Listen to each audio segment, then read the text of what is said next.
Eu mantenho a minha opinião, sabe, gente? Eu acho que o Andreas Pereira, se chegar ao Palmeiras,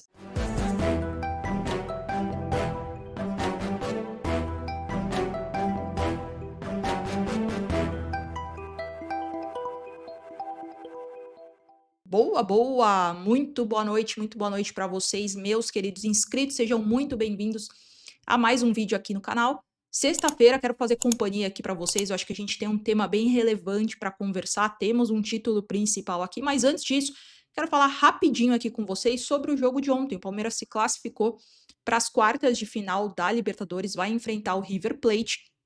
Já temos, inclusive, as datas, né? Então, o Palmeiras vai enfrentar o River. O jogo da ida ficou para o dia 17/9 às 9h30, lá em Buenos Aires, e a volta dia 24/9 às 9h30 também, no Allianz Parque, aqui em São Paulo. Bom, eu soltei um vídeo no meu Instagram, até inclusive hoje de manhã, falando que eu não tenho restrição alguma referente ao 3-5-2, ao esquema tático. O Abel, ele mudou o time, mudou a formação, né? Ele colocou três zagueiros de ofício. O Palmeiras sempre fez essa saída de três, só que era com o lateral de contenção, né? O terceiro zagueiro, muito com Giai, o Piquerez já fez também, Marcos Rocha já fez. Mas ontem foi com os três zagueiros. E eu não tenho restrição. Tampouco acho que esse esquema é retranqueiro, que não é nada ofensivo. Muito pelo contrário, dá para ter um 3-5-2 muito ofensivo. Só que, dando uma pincelada rápida do que eu acho que aconteceu para o Palmeiras ter feito esse jogo bem abaixo no aspecto tático e técnico, foi que para você ter esse esquema com três zagueiros, pelo menos um zagueiro precisa ser um zagueiro construtor, porque precisa ter essa ligação entre a fase defensiva e a fase ofensiva, precisa desse passe em profundidade. E dos três zagueiros que estavam ontem jogando, Mikael, Gomes e Murilo, nenhum dos três tem essa característica, esse passe em profundidade, esse passe que quebra linhas, a qualidade no passe, esse passe, esse fundamento básico do futebol bem apurado. Então, realmente ficou difícil. Parecia muitas vezes, eu tinha essa impressão que o Palmeiras estava bem desconexo, né, entre as fases, né, entre essa fase defensiva e a ofensiva. E o segundo elemento também, que quando você não tem, isso na minha visão, quando não tem esse zagueiro construtor, como no caso de ontem, o que precisa acontecer? Os volantes, esse primeiro homem à frente da zaga, precisa voltar para fazer essa ligação entre defesa, meio de campo e o ataque. Então, o Alan, que eu achei que não jogou mal, eu achei que ele se movimentou muito bem, mas muitas vezes ele se movimentou mais para a ponta e deixava um meio de campo menos povoado, mais vazio, o que fazia, o que tinha, na verdade, essa desconexão entre a fase, novamente, defensiva e ofensiva. Foi um teste que o Abel fez, inclusive até o Alan foi o jogador que mais chegou com perigo ao gol do Universitário. Teve uma bola que ele cabeceou, foi na trave, como eu falei, ele se movimentou muito bem, mas ele caía muito pela ponta, né? E acho que, assim, é um jogador que ele, pelo menos na minha visão, ele vai ser ainda muito importante para o Palmeiras. Ele tem qualidade, ele tem a técnica, pelo menos do que eu vi já na base, o que ele tem demonstrado no profissional, acima da média. É um jogador que pode ser ainda mais lapidado, evoluir ainda mais em prol do coletivo, né? É um jogador muito interessante, que tem características muito interessantes, portanto, eu acho que faltou um pouco no contexto geral do Palmeiras esses dois elementos, né? Se não tem um zagueiro construtor, os volantes precisam voltar um pouquinho mais, porque tinham dois alas muito espetados, né? Tanto o Giai quanto o Felipe Anderson, né? E eles também não faziam essa função, porque não tinham essa função de voltar e buscar a bola. Então, essa primeira fase de construção de jogo ficou bastante afetada, né? O Flaco Lopes, a meu ver também, ele não ficou tanto no meio de campo também, ele ficou um pouquinho mais, ele voltava, né, ele saía da pequena área adversária, ele voltava um pouco, mas não tanto quanto nos últimos jogos. Mas, assim, gente, o Palmeiras já estava classificado, já estava com a classificação encaminhada já lá no Peru, né? Então, assim, eu vi muita gente reclamando, falando que foi um jogo tenebroso, que foi um jogo péssimo. O pessoal pesa muitas vezes a mão, né? Mas o Palmeiras já estava com a classificação assegurada. Até o Abel Ferreira falou. Foi um jogo esforçado, mas sabemos que podemos fazer mais e melhor. Ele mesmo falou isso na coletiva. Então, assim, acho que a gente não precisa ficar tumultuando uma coisa que, enfim, já estava com a classificação encaminhada. Foi o único time que já encaminhou a classificação no primeiro jogo. Então, não vejo essa necessidade de ficar criando. Foi lá, foi um empate, realmente foi um jogo abaixo tecnicamente e taticamente, mas, como eu falei, a classificação já tinha sido encaminhada. Bom, vamos para o nosso título principal, vamos falar sobre Andreas Pereira. A gente falou bastante aqui no canal sobre ele no começo do ano, porque teve toda aquela negociação que envolveu o Palmeiras e o Andreas Pereira, mas saíram duas notícias hoje que eu quero compartilhar aqui com vocês. Vocês sabem que o meu canal, ele não tem essa pegada muito de notícia, né? Eu faço análises mais detalhadas, mais densas, né? De jogo, né? De tática, enfim, de uma análise mais propriamente do jogo. Eu não tenho muito essa pegada de, saiu uma notícia, eu passo aqui para vocês. Só que, como o Palmeiras está precisando realmente bastante de um camisa 8, né? Bem nítido, é muito evidente. Então, tiveram duas notícias aqui que eu quero compartilhar com vocês. A primeira, eu vou pegar aqui, é a do PVC, que saiu no UOL hoje, saiu de tarde, tá? Então, saiu mais ou menos umas 3h30, 4 horas, aqui ó, 3h50 da tarde. Então, o título tá assim, ó, silêncio do Palmeiras muitas vezes é resposta. E só passando aqui rapidinho, ele falou que existe uma negociação, né? Então, ele falou que no início do ano o valor era de 18 milhões e esse valor ele pode diminuir. Falou também que o Andreas não jogou na estreia do campeonato inglês, da Premier League, ele ficou no banco de reservas e não entrou durante o jogo, né?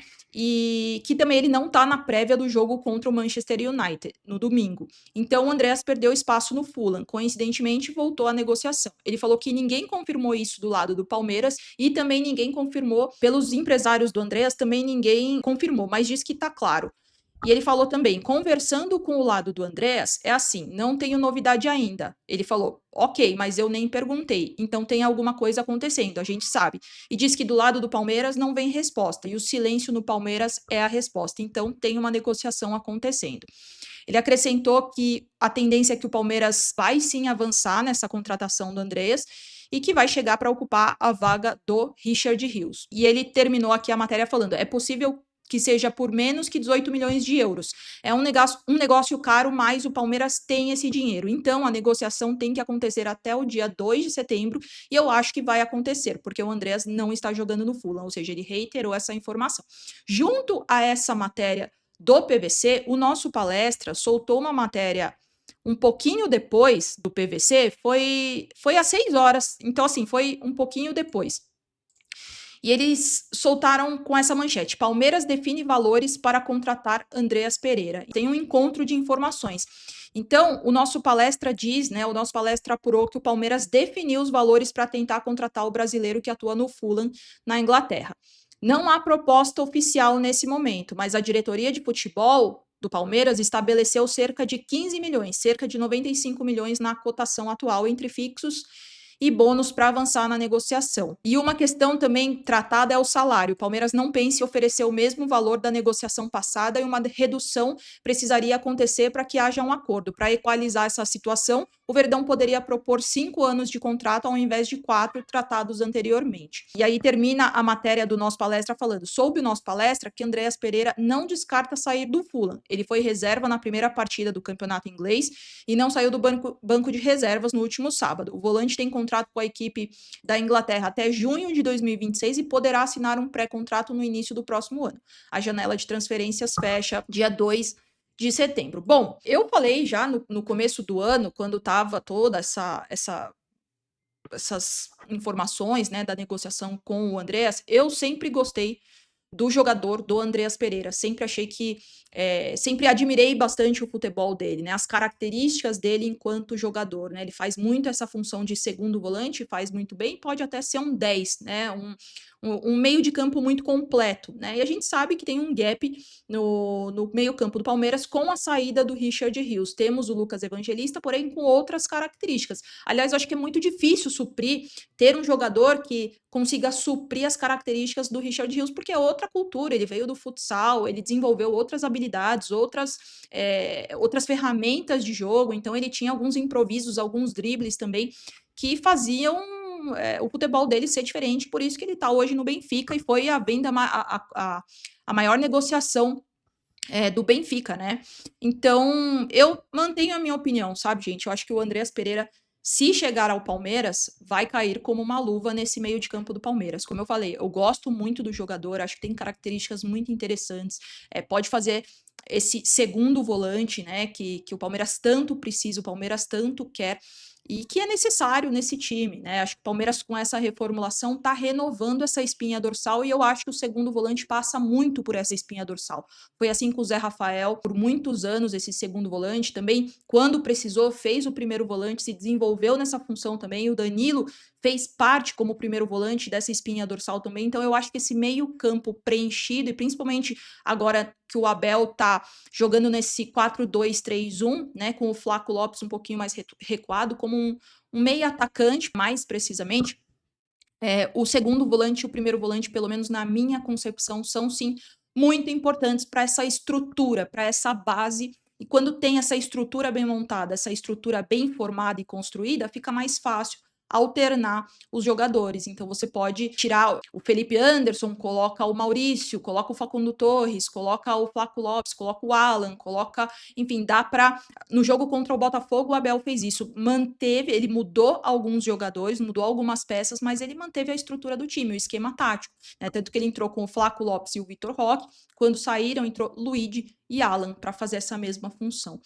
De novo, eu acho que seria uma excelente contratação e, novamente, cairia como uma luva nesse meio-campo do Palmeiras, nesse time do Palmeiras. Eu quero muito saber sua opinião, deixa aqui nos comentários uma coisa que eu quero muito pedir para vocês. Eu falei que eu fiquei um pouquinho mais afastada do YouTube, porque, enfim, aconteceram muitos imprevistos que eu já expliquei nos outros vídeos, e para o YouTube voltar a recomendar os meus vídeos aqui, para ter um alcance maior e até mesmo para notificar os meus inscritos e também notificar possíveis novos inscritos, é muito importante duas ações, tá? O seu like, se você é novo ou nova por aqui, a sua inscrição é de graça e você vai ter conteúdos aqui quase que diários para a gente aumentar e propagar aqui o meu trabalho na plataforma aqui no YouTube. Combinado, gente? Volto nos próximos dias e nunca se esqueçam, avante palestra sempre.